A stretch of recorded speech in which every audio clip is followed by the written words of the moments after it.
Halakha Dalet, aujourd'hui, bonjour à tous ceux qui nous écoutent, ceux qui nous voient, ceux qui partagent nos halakhot. Je vous rappelle juste, pour ceux qui ont pris les vidéos en cours, nous sommes à la 4e halakha relative à la Teshuvah, tirée de Sefer Mishneh Torah, de Rambam, dans Ilchot Hamadda, c'est-à-dire les lois de l'amour, les lois de la connaissance. Parce que l'amour sans la connaissance et la connaissance sans l'amour, il n'y a pas de naissance. On ne peut pas se renouveler. On ne peut pas obtenir une nouvelle vie, une nouvelle histoire dans notre vie, dans le présent et dans le passé. Nous resterons toujours avec le petit rétroviseur qui regarde toujours derrière. Il nous faut regarder par le pare-brise. Tu regardes par le pare-brise, tu regardes large, d'accord? Mais si tu brises les parts que Hachem t'a donné, alors c'est un pare-brise. Rabotai, halakha dalet. Afal pi she'ateshuvah mechaperet ala kol. Alors, Rambam nous a donné le goût à la bouche, comme on dit, le goût exquis à la bouche, que la teshuvah c'est quelque chose de facile, mais attention, la teshuvah ne peut pas aller contre les conditions de la Torah, c'est sûr et certain. La teshuvah, elle te permet de ne pas apporter un korban, certes, de ne pas payer un sacrifice, certes, mais la teshuvah, elle est reliée avec des moments, des temps très importants de la vie. Elle est reliée aussi avec les vicissitudes de la vie. Et j'explique. Rambam dit comme ça. Bien que la teshuvah pardonne sur toutes les fautes comme j'ai précité. Et le jour de Kippour, en lui-même, il pardonne avec la teshuvah. Yesh averot, il existe des péchés, malheureusement, shehen mitraprin beshatan, qui sont pardonnés immédiatement après la teshuvah. Yesh averot shehen mitraprin ella le'achar zman. Il est des fautes qui sont pardonnées seulement après le temps. On va expliquer dans ce temps qu'est-ce qui doit arriver et quel est le temps. Je cite. Avar Adam al mitzvat aseh she'en bah karet ve'asa teshuvah. Une personne, par exemple, il a transgressé une loi positive donc qui n'est pas reliée avec la punition de retranchement. Je cite un exemple. Quelqu'un, il doit mettre les téphilines. Un homme, il doit porter les téphilines tous les jours. Les attacher en lui, se rappeler que l'Éternel l'a fait sortir d'Égypte. C'est ce qui est marqué dans les parchemins, les 4 parchemins dans les téphilines. Il n'y a pas marqué grand-chose. Il y a marqué juste le souvenir que tu dois te rappeler, que l'Éternel, avec la main forte, il t'a sorti d'une geôle intellectuelle et physique que tu ne pouvais pas, toi, seul. Ni aucun pays n'est venu te sortir de là. Seulement un cas de jour. Car avec la main forte, Dieu t'a fait sortir. Il a dû employer la main forte. C'est pas évident. Merci Hachem. Je porte les téphilines, c'est les mêmes de la tête. Je dis, je confie mon esprit à toi, Hachem. Merci. Je confie mes œuvres, mes pulsions qui sont devant le cœur, à toi, Hachem.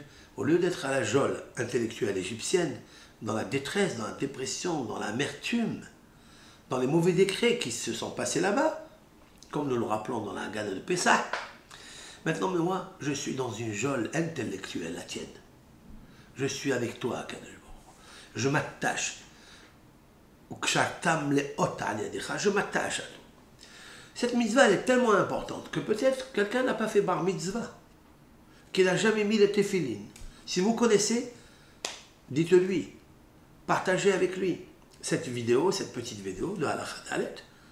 Quelqu'un, il a transgressé toute sa vie, il n'a pas mis les téphilines.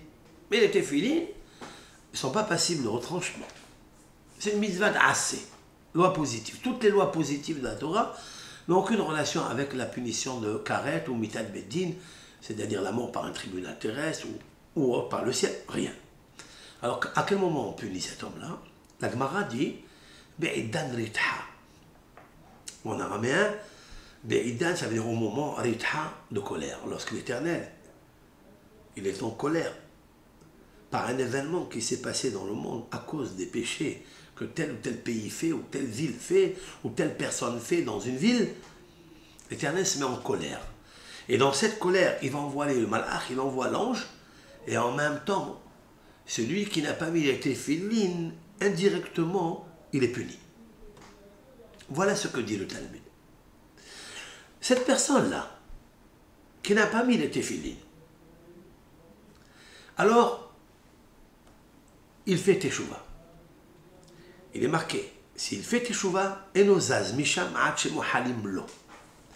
Immédiatement qu'il a accepté sur lui de porter les téphilines, de mettre tous les jours cette mitzvah positive et de lire le schéma, en tant que juif, d'accepter sur lui le joug céleste, schéma Israël, c'est-à-dire comprend Israël et accepte Adonai Eloheinu, l'éternel Yud Kei Vav Kei, qui est la qualité de la bienveillance, de la charité, de la clémence, de la bonté, du Hesed. Eloheinu, c'est lui le Dieu de la justice. Hashem ou Ha-Elohim. Hashem, Hesed, sache que le même Hesed, c'est lui la justice. C'est le même. Tu acceptes sur toi qu'il est un, que ton service divin, il est que pour lui. C'est pourquoi tu attaches avec les téphilines les pulsions du cœur pour ne pas les dévier à d'autres doctrines, à d'autres amours. Seulement, à Kadobrou par le cerveau, tu unifies Hachem. Tu acceptes sur toi de mettre les téphilines et tu as honte de ce que tu as fait avant et tu regrettes que tu n'as pas mis les téphilines avant. De suite, il y a un Rambam. Dans le ciel, on a effacé tous les avérotes que tu as fait avant. C'est très intéressant ça. Et c'est pour ce verset, c'est pour cette halakha, cette loi, il est dit Shuvu banim shovavim erpa meshuvoter. Shuvu banim shovavim. Revenez, enfants rebelles. De quoi s'agit-il? Enfants rebelles, ça n'est pas ceux qui ont fait catastrophe par les lois négatives. Non. Ceux qui n'ont pas mis les téphilines, ceux qui n'ont pas pratiqué la loi positive. C'est tout. Ils s'appellent des enfants rebelles. Pourquoi ils s'appellent des enfants rebelles? Parce que je viens d'expliquer que c'est tellement beau de se rappeler qu'Akadosh a fait des miracles de se sortir d'Égypte. Il l'a marqué dans les téphilines. C'est ça qui est marqué ici. Vous ouvrez le parchemin, il y a quatre parachiotes, 4 parchemins. Dans la première, il est marqué que l'Éternel a demandé au peuple d'Israël de lui consacrer le premier-né, si vous avez un, à 30 jours après la naissance, après la Brit Mila, 8 jours, après 30 jours effectifs, 31 quoi, tu dois offrir au Kohen, c'est à lui, il lui appartient, tu dois lui donner les 5 pièces en argent pour reprendre ton fils, le racheter. Pourquoi ça? Parce que tu étais en Égypte, l'Égypte était la Bechora, c'est-à-dire le premier-né de toutes les doctrines, de toutes les civilisations. Et toi, le peuple d'Israël, qui est le premier-né, le peuple élu et premier-né de l'histoire, et qui aime la sagesse, qui est le premier-né, Bereshit, Reshit Horma, eh bien, tu étais là-bas en geôle, il t'a fait sortir de là-bas de la matrice. Quand il sort ton fils de la matrice, ben, 30 jours après, tu devras le racheter. Ça, c'est important. Alors, quand tu sais ça, que c'est marqué dans la téphilin, alors, pourquoi tu te rebelles, tu ne mets pas les téphilin? Pourquoi? Donc, tu es un rebelle. On te dit, c'est pas grave. Si tu reviens à moi, je te guéris. C'est-à-dire, pas mes chevaux de suite. De suite, je te guéris. C'est très important, ça. Maintenant, ça, c'est la loi positive qui, comme les téphilin. Maintenant, avar al mitzvot lo ta'aseh she'en bar karet, velo mitat beddin. Quelqu'un qui a transgressé une loi négative, il a coupé le jour de Shabbat. Il a arrosé le jour de Shabbat. Il a allumé le jour de Shabbat. Mais il n'y a pas de retranchement. Non. Celle de Shabbat, non. S'il a fait par inadvertance, oui. Je reprends le texte, non. Celle de Shabbat, toutes les lois de Shabbat ont un karet. Karet, ça veut dire qu'ils ont un retranchement, même s'il n'est pas passible de mort par le tribunal terrestre, mais il a un retranchement parce que la loi de Shabbat, elle est hamoura. Elle est très sévère. Alors, d'autres lois. Maintenant, avar al mitzvot lo ta'aseh. שאין בה כרת ולא מיתת בדין. ועשה תשובה, il a fait tchouva. Tchouva tola. Il fait tchouva maintenant, il ne recommence plus. Il a eu honte, il s'est humilié, il a regretté sa faute. La tchouva n'est pas encore pardonnée. Il faut qu'il attende le jour de Kippour. La tchouva, juste, elle suspend la punition qu'il doit recevoir. Parce que s'il doit recevoir un châtiment du ciel, la tchouva, c'est comme un bouclier, un veto momentané, mais il faut attendre la période de Tishrei, le jour de Kippour. La tchouva et le jour de Kippour lui pardonnent cette faute. C'est déjà pas mal. Et sur ces avérotes là, ces péchés, il est marqué Kibayom Azeh Chaper Alechem. Seulement ce jour-là, avec la tchouva, je vous pardonne les fautes. Avar al kritut ou mitot bedin be'asat tchouva. Maintenant, la sévère, celles qui sont sévères. S'il a transgressé une loi qui demande un karet, un retranchement, ou bien une peine de mort par le bedin, be'asat tchouva, et il a fait tchouva. La tchouva, elle sert. Yom Kippour avec, mais il a besoin d'une troisième chose. Pour lui pardonner, il faut la tchouva, Yom Kippour, ve'yisurim abaim ala gomrim lo hakapar. Il faille recevoir des souffrances. Akadosh Baruch Hu, il dit, ce péché-là, je ne peux pas lui enlever. C'est une tâche tellement ancrée dans le tissu de son corps et de son âme, il a besoin d'un lavage 5 à sec. Et donc, il a besoin d'une lessive particulière qui s'appelle les Yesourim. Les Yesourim, ce sont des épreuves, c'est des souffrances, des maladies. Il est obligé de passer, perte pécuniaire, c'est des Yesourim. C'est quoi les Yesourim? Les Yesourim, c'est quelqu'un qui fait entrer la main dans sa poche en pensant qu'il a 2 euros et il trouve que 1 euro. Et il a un chagrin, il a pensé comme ça. Il pensait qu'il avait 100 euros dans sa poche. Quand il arrive devant le supermarché pour payer à la caisse, il se rend compte qu'il n'a que 50 euros. Il est gêné. Ça pardonne aussi les fautes. On n'a pas besoin de recevoir des coups de mastodone pour rappeler ça les souris. Après, bien sûr, chacun ce qu'il subit. Et chacun ce qu'il subit, il faut savoir que les Yesourim, c'est-à-dire les maladies et autres qui arrivent à l'homme, elles ont un Waze, un GPS. Elles savent quand elles rentrer, pourquoi rentrer et à quel moment elles doivent sortir de là. C'est Dieu qui les conduit. Il leur a donné l'ordre de rentrer et l'ordre de sortir à un temps et pas avant. Ça, il faut le savoir. On s'étonne des fois, il est trop malade, trop de temps, il a été malade, il est trop dur. C'est insupportable pour la famille. Ça, c'est vrai. Et on souffre de ça. C'est vrai. Et tout le monde se demande la question, comment faire? Il n'y a rien à faire. Il y a à attendre que le grand professeur, Akadosh Baruch Hu, ils disent à ces Yesourim, à ces anges, de se retirer de ce corps. Et lorsque arrive le moment, en une fraction de seconde, en un clin d'œil, tu n'as même pas besoin, hop, tu te retrouves dans la santé, dans la bonté, dans le reste. Mais pour l'instant, il faut recevoir Be'ahava. Il faut recevoir avec amour et avec joie ce que tu as. Parce que c'est pour ton bien, pour te les laver, pour te lessiver de ta tâche. Parce que tu ne sais pas qu'est-ce que c'est la honte dans la Maba. Tu ne connais pas. Si on te donnait l'autorisation de savoir quelle est la honte, tu aurais accepté toutes les épreuves du monde, toutes les souffrances dans ce monde, pour ne pas les avoir une seconde là-bas. Comme a dit Job dans son livre.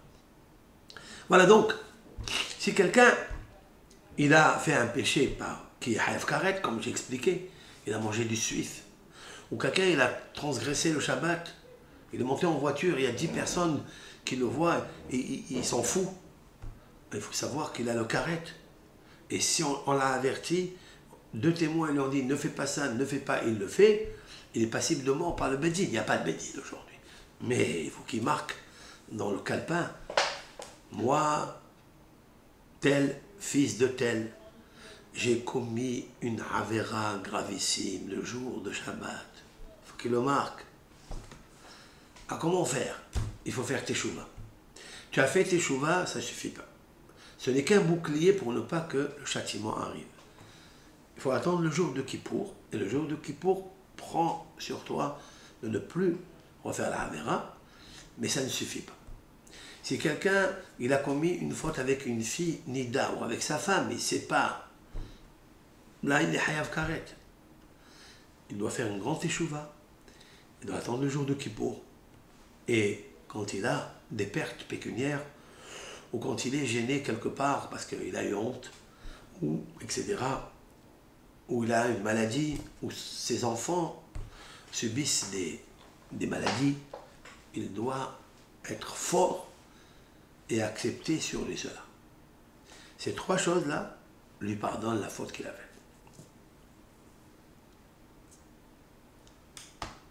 Je continue. Tout ça, c'est dans des actions qu'il a fait, donc une mitzvah positive, une mitzvah négative, une mitzvah qui est reliée à karet, ou bien à la peine de mort par le Beddin, etc., comme c'est marqué dans la Torah. Mais attention, il y a une autre halakha qu'elle ne pardonne pas du tout jusqu'au jour de la mort. C'est laquelle? C'est quelqu'un, il a fait une avera qui est accrochée à Hilul Hashem, c'est-à-dire il a profané le nom d'Hachem. Il est connu, etc. Et il a fait telle avera. On dit, tiens, regarde, telle et telle personne, il a fait cette avera. Et les gens commencent à parler de lui. Ou un comportement, un mauvais comportement de Talmid Chacham. Ou bien la honte de Talmid Chacham. Et tout ça, c'est une avera qui est reliée avec Hilul Hashem, c'est-à-dire la profanation du nom d'Hachem, où tout le monde aujourd'hui le sait. Même s'il fait tchouva, même qu'il arrive le jour de Kippour, même qu'il a souffert par des souffrances, maladies ou autres, ça ne guérit pas, ça ne pardonne pas, il faut le jour de la mort. Comme il est marqué, il est avéré et vérifié devant Hachem Tsevakot, que ce péché, il dit le prophète au peuple d'Israël, ce péché ne sera pas pardonné, même si tu fais tchouva, kippour et les sourim, ad jusqu'à temutun, yom amavet, jusqu'au jour de la mort. Mita mechaperet. Voilà donc cette halakha qui est important, halakha dalet, du Perek Rishon de Harambam. Puisse Akadosh Baruch Hu nous aider à faire teshuvah. Mais je voudrais ajouter quelque chose maintenant. C'est vrai que tout ce qui est marqué, c'est Emet, c'est Harambam, et personne ne contredit. Mais le Gaon Hida, notre maître nucléaire, Rabbi Haïm Yosef David Azoulay, a ajouté quelque chose. Si une personne, elle a fait une mitzvah, et grâce à ça, il a créé le Kiddush Hashem.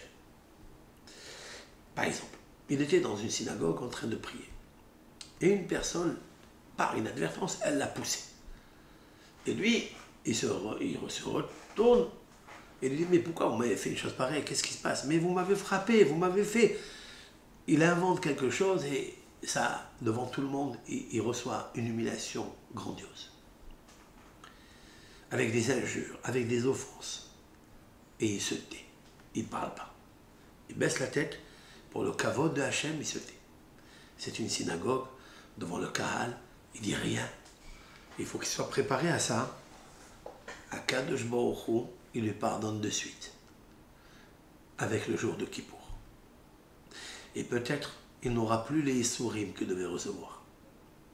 Parce qu'il est obligé de passer par le process dimension 3, Kippour, Teshuvah et Issourim. C'est-à-dire les malheurs qui lui arrivent, les détresses qui lui arrivent. C'est obligé, comme on l'a expliqué.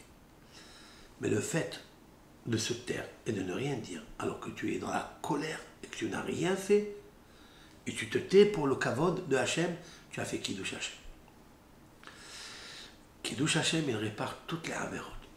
Ça, c'est la première. La deuxième, le Gaon Hida a dit au nom des Mekoubalim que s'il fait les mitzvot et la teshuvah avec joie, il fait Bessimah Gdola, il n'a pas besoin des 4 peines de mort.